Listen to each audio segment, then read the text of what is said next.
So, ikaw pala yung asawa. Hindi na ako magtataka kung bakit may kabit. Ganto ba naman itsura, hindi pagpapalit? Ito ay laban sa pagitan ng asawa at kirida. Isang malinis at matino at panirang kontrabida. Basta kabit, masama agad. Tapos ikaw na yung perpekto. Tandaan mong hindi maghahanap ng iba kung tinuruan mong makontento. Ikaw pala yung kabit ng asawa ko.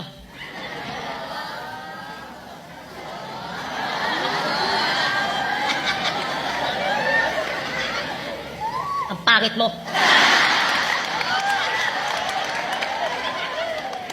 Mukha kang pokpok sa farmer's kubaw. Yung nag-aabang ng lasing na bagong sahod. Ikaw yung babaeng nilalako ng babaeng bungal na mukhang parot.